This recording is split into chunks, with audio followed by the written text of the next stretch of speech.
Guys यहाँ पे HAL का यहाँ पे Q3 का रिज़ल्ट आ गया है। हिंदुस्तान एरोनॉटिक लिमिटेड, तो कंपनी ने यहाँ पे डिविडेंड भी अनाउंस किया है। तो डिविडेंड देख लेते हैं कितना। तो 25 रुपये पर शेयर का यहाँ पे इंटर्म डिविडेंड मिला है, फर्स्ट इंटर्म डिविडेंड। ठीक है, तो यहाँ पे आपको डिविडेंड मिल गया है। अब जल्दी से नंबर्स की तरफ चलते हैं, उससे पहले रिकॉर्ड डेट भी बता देता हूँ मैं आपको। तो 18 फरवरी यहाँ पे रिकॉर्ड डेट होने वाली है डिविडेंड की। तो आइए जल्दी से नंबर्स पे एक बार नज़र डाल लेते हैं। तो ये इस क्वार्टर का है, ये पिछले क्वार्टर का रो है, और ये जो कॉलम है पिछले साल का है। ठीक है, तो इसी तरीके से हम यहाँ डिफरेंशिएशन कंपैरिजन करने वाले हैं।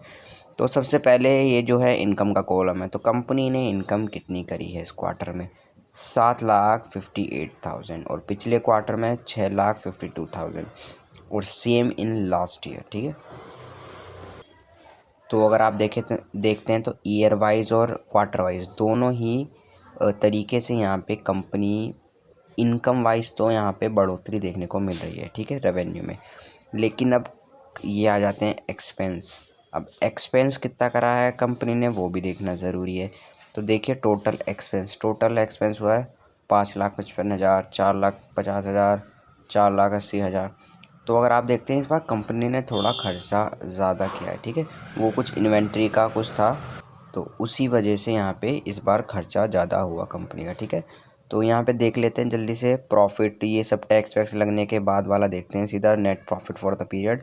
तो यहाँ हमारा आता है 1,43,000 का प्रॉफिट, और 1,49,000 का प्रॉफिट हमें देखने को मिलता था पिछले क्वार्टर में। तो आप अगर यहीं देख लें तो पिछले क्वार्टर से ही प्रॉफिट कम है, बट यहाँ पे ईयरली कंपैरिजन करते हैं तो यहाँ पे हमें बढ़ा हुआ देखने को मिल जाता है। हालांकि यहाँ पे रेवेन्यू भी कम था, लेकिन तब भी प्रॉफिटेबल थी कंपनी अच्छी खासी। ठीक है, और यहाँ पे अच्छी खासी और होती कंपनी प्रॉफिटेबल, इस बार एक्सपेंस थोड़ा ज़्यादा हो गया। ठीक है, तो यही कुछ रीज़न थे। तो दोस्तों कंपनी का जो रिज़ल्ट है पॉजिटिव तो आया है। क्वार्टरली हम बिल्कुल मान रहे हैं, क्वार्टरली यहाँ पे जो है नंबर्स थोड़े अच्छे नहीं आए हैं। ठीक है, लेकिन ईयर कंपैरिजन में यहाँ पे 14 या 10-15% का प्रॉफिट है। और मतलब मार्केट आवर में भी ये रिज़ल्ट आया है।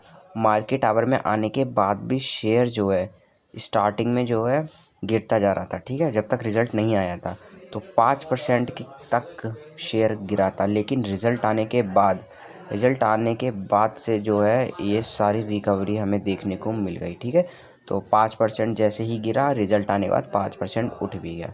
तो यही ठीक ठाक डिसेंट रिज़ल्ट था, कोई इतनी डरने की बात नहीं थी। लेकिन सुबह से माहौल ख़राब था कि HAL का शेयर आज 5% गिर गया है। ठीक है, तो अब सब कुछ मैनेज हो गया है रिज़ल्ट आते की, क्योंकि एक ठीक ठाक ईयरली कंपैरिजन में 12-13% की एक बढ़ोतरी देखी गई है ईयर ऑन ईयर बेसिस पे। तो मिलते हैं नेक्स्ट वीडियो में, तब तक के लिए धन्यवाद, और प्लीज़ सब्सक्राइब कर लीजिए।